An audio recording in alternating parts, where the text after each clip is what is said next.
My humble respect to Guru Mahan, Guru Piran Sivasankaran, Guru Piran Nyo, fellow Jnanis.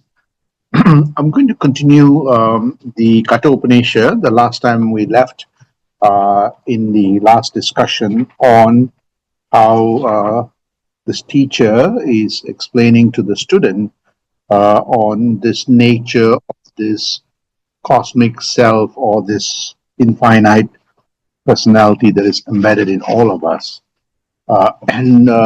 This is the conversation between Lord Yama and Nachiketa.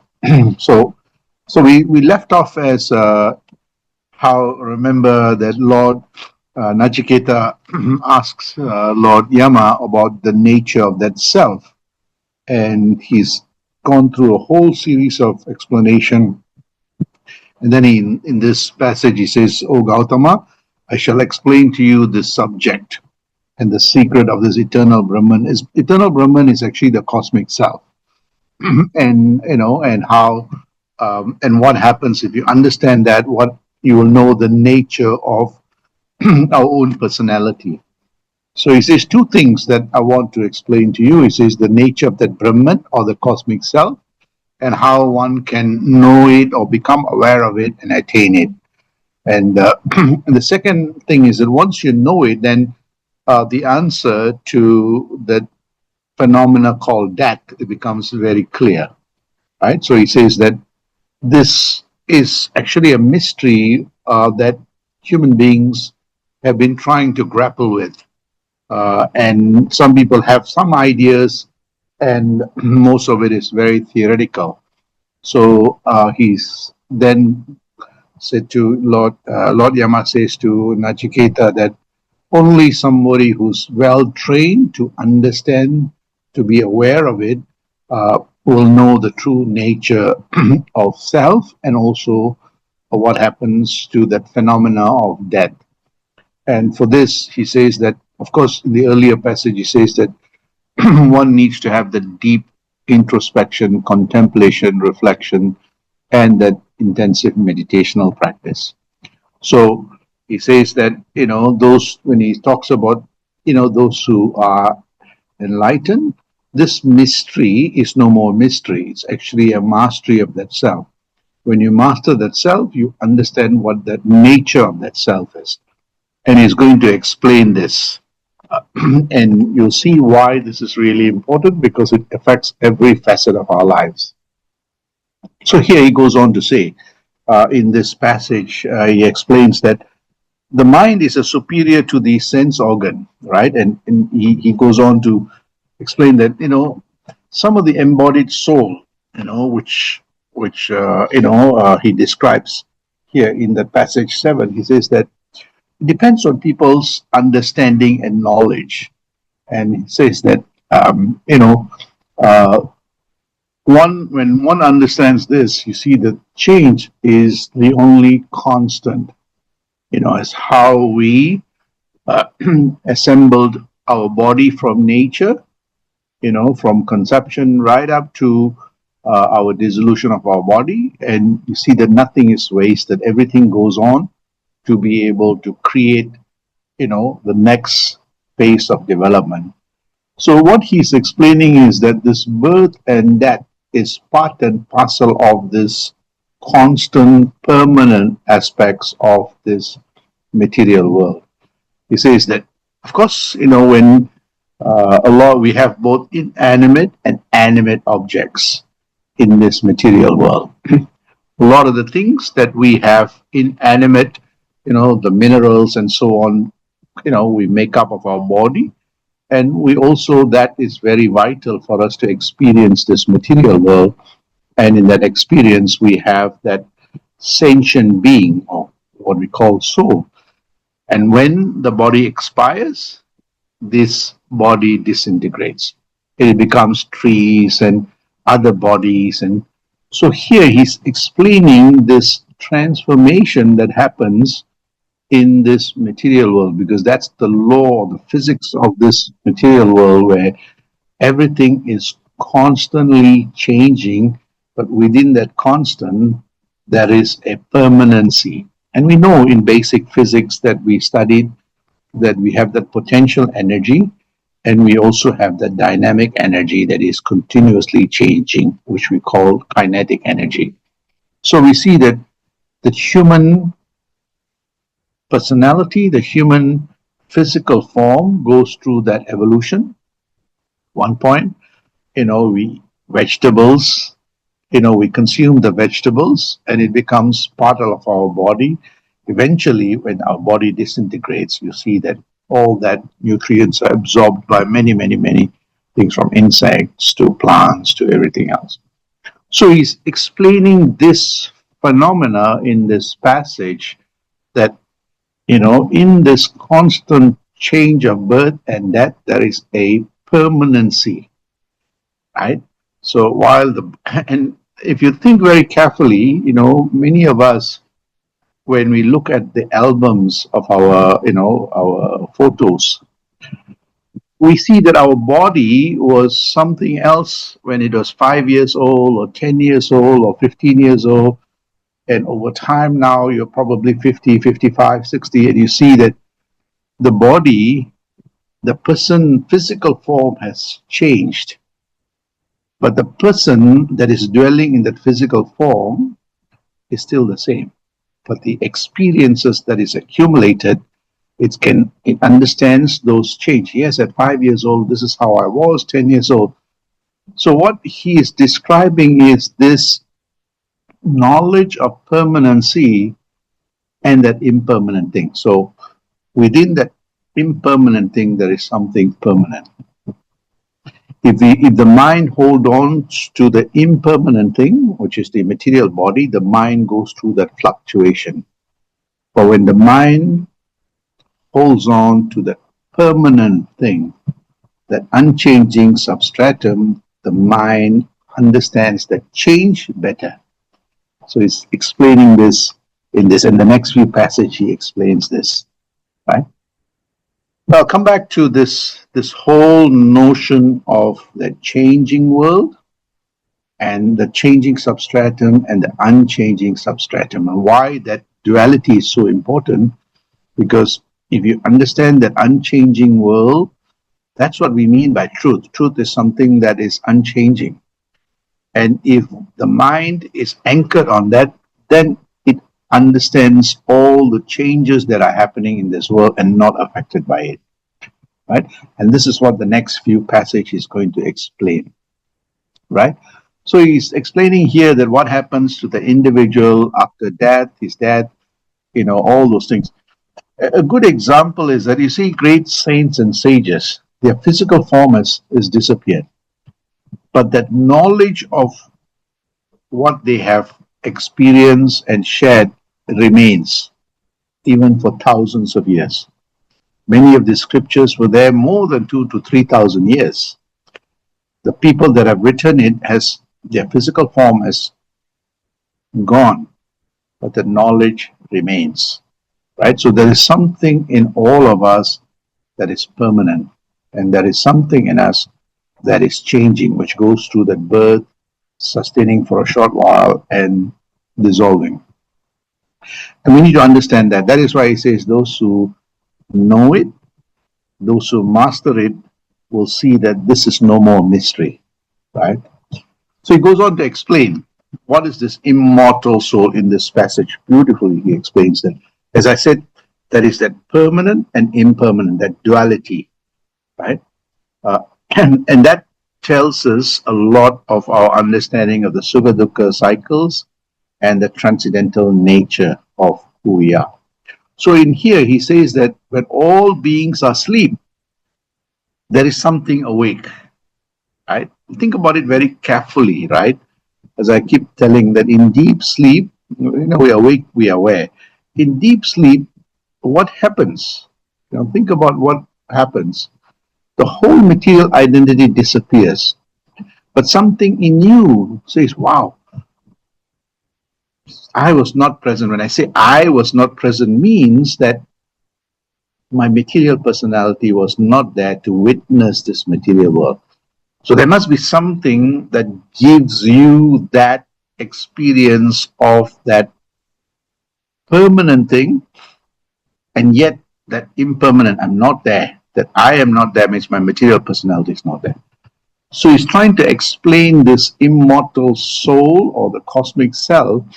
He says it is omnipresent, right? It is the purest form of that Brahman, right? And he says, interestingly, that is what supports that deep sleep, that state of dream, and also the waking state. That is what our focus should be. But most people are so focused on their material world, and you see that the mind is wedded and welded to it, and that's why they can't break away from that gravity. So here he explains that within ourselves we have this component, and we experience this in deep sleep, though most people don't know what is that deep sleep. If you think very carefully, you will understand it. We also experience that in deep meditation state, right? When the material world completely falls into this substratum. And we experience this when we give up our body in death, right? So these three states, is present. This gives you that, what we call that observation of that permanency, right? Every day, 5 to 8 hours, we go to that permanent state. And then we wake up and we get caught up by that impermanent world that is continuously changing. So he's telling Nachiketa, observe this very, very carefully, right? So he explains this, the state of consciousness, even in this material world, energy cannot be created nor destroyed. So a fragment of that Brahman is also present in this material universe, right? It continuously changes, but you cannot destroy it. This is basic physics, right? So here he explains this in a very kind of immortal soul that is embedded in all our DNA, right? Then he goes on to explain this, and as I said earlier, in all our waking state, in our dream state, in our deep sleep state, it is present. When we are aware of the outer world, the material world, we experience it. We identify with our body, we are aware of time. That is still present, though our mind is so anchored on the material world.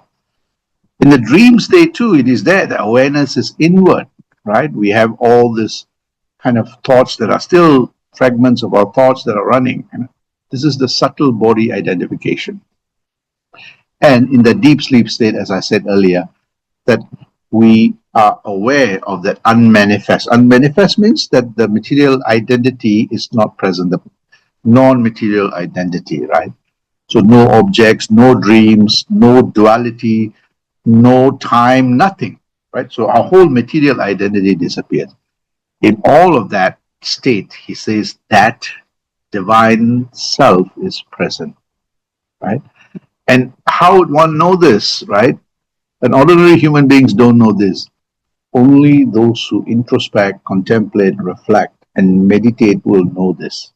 And this is no more mystery, it's a mastery. So he's explaining to Nachiketa that hold on to this, because I'm going to tell you what this is. Right? So he explains the state.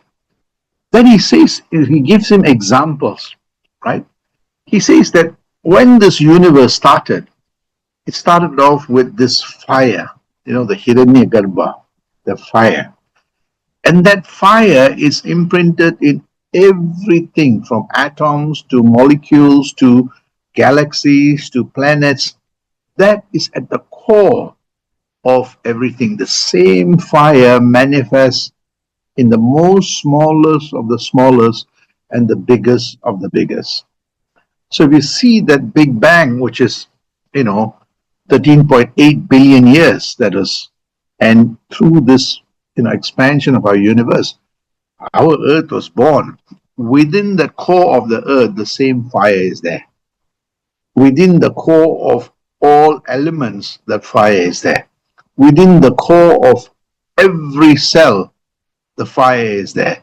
Within the core of every animate and inanimate objects, the core is there. In all biological beings, the core is there. See, he says, In the same way that fire is present, it's everywhere. He says that self is in all beings. That is why we say it's omnipresent. Right? So he explains this beautifully, with this illustration.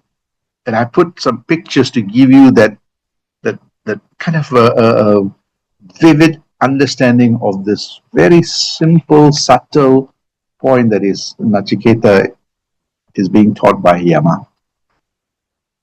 Then he gives more example. It's the same thing. So he talks about the fire, the divine fire that is everywhere, including every. He also speaks about the air that is present in this universe, that is flowing through the universe and flowing through in all of us, this vital breath, this cosmic divine breath. Without the divine breath, our awareness, consciousness, life itself would not make any sense. So he's explaining this flow, the divine flow that is percolating throughout everything in this universe, including within all of us. So this is why you see sometimes in the meditation, they use the breath, that breathing, and then inhaling and exhaling. And between the inhaling and exhaling, that gap is where one experiences that flow, that silence, that blissful state. And this is a part of that meditational practice, that deep introspection, contemplation, reflection of what that state is, that state, that meditation that leads us to that highway to infinity, right? That awareness of that self. So he's explaining Nachiketa this very simple flow, that harmony that is flowing through, the melody, the divine melody, the Bhagavan's Geetam that is flowing through all of us in the universe and in every cellular state of us. Then he goes on to explain. I found this really fascinating, and I was thinking about how to generate this image, and he says that it is like the sun. It's the eye of all. The sun,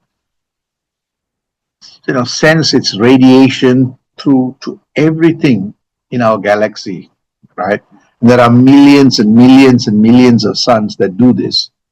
He says that even though it gives out so much energy, it doesn't, there's no blemish. It doesn't lessen, right? In that same way, he says that the self is in the same way, percolates in every facet of this universe, including all of us, in all our cells and everything else, yet it is not affected by it. Now he's already starting to explain the transcendental nature of that self, right? It's not affected by sorrows or exuberance, the sukha dukkha. It is not affected by birth and death. It continuously goes through that permanent state that is continuously transforming, yet it is not affected by anything. It's like H2O, water, right? It goes through, we can make coffee, we can make many, many drinks, but H2O is H2O. Without that, you can't make anything, right? So he says it's inside us, outside us. This is what Mahan beautifully says, Ipparamam, Apparamam, Ega Paraparamam, Yenno Nanarite. So he explains this beautifully in this, that, to experience this eye, he says this gives you that illumination, yet it is not diminished. And that sun is illuminating in us as our consciousness, that fires up everything of our understanding, awareness of this universe, right? So I try to, express this with this image, which shows that vision that when we say about, the consciousness, even in Gayatri Mantra, it talks about the sun. It's talking about the illuminator in us that gives us awareness of everything, right? So in the illumination of everything. So he says this, there's only, the sun, the only eye of all. He says he's talking about the cosmic self that gives us awareness of everything. including the awareness of all the material identity, the personality, but also that which is absence of that material identity. Then he goes on to explain beautifully, he takes Nachiketa through step by step. This cosmic self is one. And he explains that how it is part and parcel of everything in this universe, every being, right? From human beings to the whales, to the monkeys, to the dolphins. He says everything is one, right? The drop of that is, the drop of that ocean is, in everything. And the ocean is part of that, he says. So we are all interconnected through this cosmic self, right? So he says that when one understands this, one attains this samatva, the equanimity, right? He says the wise people who see the self within themselves are happy eternally and not others. So if you have this component, you always feel that contentment, you always feel that happiness, that the joyfulness, right? That is, you have that creative endeavors, you have that amazing resources within, and you see that interconnection between nature and everything else, right? So you see that people who take this path are become more planet friendly, nature friendly, try to make sense of everything. So again, he says that how it is, you don't see differences, right? If our lens is divine, we see everything with divine. If our lens is cracked, we see that, our vision becomes blurred. So here he's explaining why people don't get it, because the lens is not clear. There are blemishes on the lens, hence they don't see it clearly. Right? So he goes on to explain that this cosmic self is in every being. Right? One consciousness, many forms, one reality. Right? Then he goes on to talk about why this is so important. He says that, you then understand the changing substratum and the changeless substratum. So here is now describing the permanent and the impermanent, right? He says consciousness is being conscious of this changing and changeless substratum, right? And this is really important because it tells us, then gives us a good understanding of what is born and what dies, what is permanent, right? So he says that if you understand this, this alone is enough to fulfill whatever you want to achieve in life. At least the greatest thing is to attain that inner peace. Many people try to get peace through material gains. For a short while one can do that. But here Lord Yama tells Nachiketa, that is impermanent, right? If you want permanent peace, the mind needs to anchor on that self, that eternal self, that self that is eternal, that gives us the peace of mind, right? So here he says, how that self, so when the mind is absorbed in that cosmic self, the mind attains that peaceful state. It becomes aware of its pure state of existence, right? Our understanding becomes wholesome and complete, and we see one in everything and everything in one. So he says very clearly that if one attains this, you get a calm and peaceful mind. You learn to accept the changing things, the changeless things. You learn to let go, right? You feel a sense of presence that is an inner force that is guiding. I always say that, the divinity is the charioteer of my life. Right? And that's what, here Nachiketa is being informed that is something that is a driver there.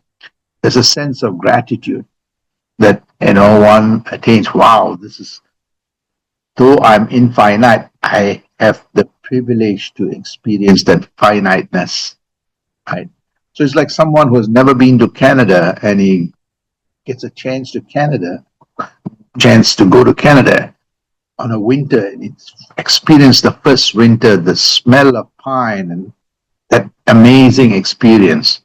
You've never experienced Canada, but you experience this, wow. In that same way, that infinite substratum, when it comes into the body, it experiences this material world like how experiencing smell and taste. That's an amazing gift, and that's the gratitude. So this is why you see that people who takes this mastery, they not only master the self, they master life itself, which is amazing because there's a sense of gratitude. Wow, whatever given to you, you give the best, and leave the rest to the divinity. So you see that path to inner peace leads to self-awareness of that power within us, that self-discipline, that state of meditation or mindfulness, that selfless living in our lives. As I said, most human beings are selfish. You move from that selfish to the selfness, that means being one with the self, and then you become selfless, and then one becomes self-realized.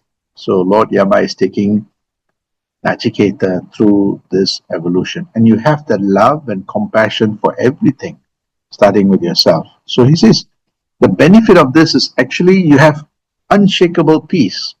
You have that determination to not be distracted. You have that fearlessness, the courage, Swamiji says, a clarity of thought of what's changing and what's unchanging, what's truthful and what is, Maya, a sense of clear understanding of things within you, and things around you. You have a sense of joy and happiness and a sense of freedom. And he explains this beautifully. That's what peace of mind is, my dear Nachiketa. He's explaining this. So he says, I am this, I am that existence and the peace and that pure awareness and love and bliss.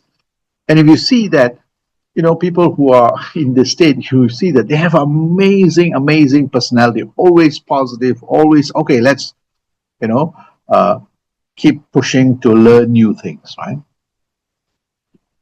So he goes on to explain that, in this, he says, actually, that is what bliss is. He says, bliss is, something that doesn't, come from the sky. It's actually from within. He says that is indefinable bliss. That Mahan used to say, Summa irkum sugam. He says that when one achieves that Sachidananda state, the state of understanding of existence, understanding of our consciousness and what bliss is, living that blissful life. So he says this is what saints and sages that master this life tell you. This is what that experience is. He says, this is what we call bliss or enlightenment. Brahman is bliss, right? Being able to see that self, the divinity in everything, starting with yourself. So how can you know this? You cannot buy this from shop. You cannot get this from anything material. It has to be self, from that selfness to that selfless to the self-realization. So he expresses this Brahman is that bliss. When the mind is grappled by or caught by the gravity of the Brahman, the mind attains that bliss, right? That becomes your nature, right? And you see that bliss is in everything, in every being that you see, that you come in contact with, with every atoms and molecules, everything that we see in every moment of our lives, we have that blissful experience, right? It is beyond the duality. It's no more that material where you're happy when you get good things and sad. No, it is no matter what. Okay, I have that blissful state. So you start now. He's telling Nachiketa, when you understand this bliss, you have that experience of that transcendental quality of that breaking away from that duality of the Sukha Dukkha's, the birth and death. And you say, finally you realize, you come to say, I am that, right? The rest as a pure awareness state. We let go of all being of that material things. You are that, he says, you are that bliss, that Aham Brahmasmi. So he's slowly taking him through from the outer shell to the inner core. Right? He's explaining this.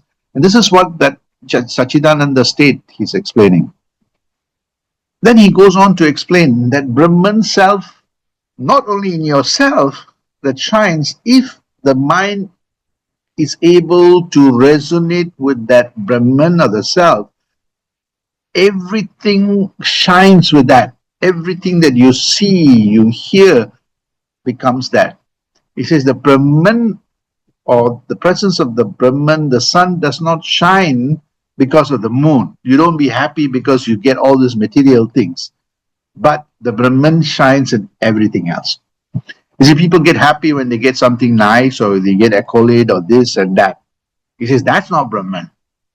The Brahman is all happy, all contented, and it starts with that, and everything else percolates from that. So he explains this wonderfully. He says, people go searching for that bliss from external world. They resort to all kinds of things. That's not going to give you bliss. You see, he says that bliss starts with oneself, by understanding that self. And he says, if you did that, you see the universe completely different. You see the stars completely different, right? And I like this passage that it says, don't reach for the stars. Discover the universe within you. All the stars will emerge from you. And that's what it is talking about. The world shines with you. And wonderfully, Guru Sankaran said that don't expect a miracle, be the miracle, right? Don't expect to get bliss. Know that you are that bliss. You see nature in that blissful way. It brings that shine in everything. Your life, all your relationships and your interactions with your friends and family and office colleagues, all are brightened by that blissful state. You see, because it is percolating and permeating from you. You see everything in this universe, sentient and insentient, as that blissful state, right? And he says that if one attains that, he says that this whole idea of karpanya dosha, which is actually the shrunken mind, disappears.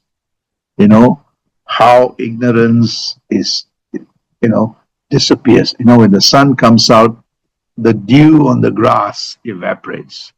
He says in the same way, when the Brahman is realized by the mind, it shines everywhere, percolates everywhere in every facet of our lives. He's explaining, Lord Yama is explaining in Nachiketa what this cosmic self is, what that individual self is, the difference between the two, and how does one transition from that individual self to the cosmic self through the practice of introspection, contemplation, reflection, and meditation, and that awareness. And when the mind is absorbed in that state, every state of our existence becomes bliss. So he's explaining this, that the Brahman shines, everything follows. Everything that we see in this universe, every interactions, every relationships, every things that cross your path, you see as bliss. Because the bliss is not from outside, the bliss is from within. And that is what this wonderful scripture called Katha Upanishad, that this great teacher, Lord Yama, is teaching Nachiketa. And for me, that Katha Upanishad, it's like Lord Yama speaking to me and to all of you that spend some time, no matter how busy you are with your professional life or whatever life, you should allocate time every day for immersing your mind into this Brahman or the cosmic self, and then not just cut it off, but carry that through in every facet of our lives. And you see that you feel that flow, you'd feel that light, you'll feel that resonation, you'll feel that rhythm. And slowly the mind starts understanding what is permanent and impermanent, what is mortal and what is immortal, what is finite and what is infinite, what is transitory and what is transcendental. So the mind starts recalibrating, and you build what In our scriptures, it says viveka, the ability to understand this. When we understand this, we don't get affected by the change. Our mind is anchored on that which is changeless. And this is what Lord Yama was explaining to Nachiketa in this passage of. I'll stop here, Sandosham. Next week, I will continue the next chapter of how he takes him to more in-depth analysis of that self, and then conclude by coming back to the final answer that he asked, what happens after that? And I think by now you should already know where the answer is, the steps is leading to. But the important thing is to experience that every day of our lives. Sandosham.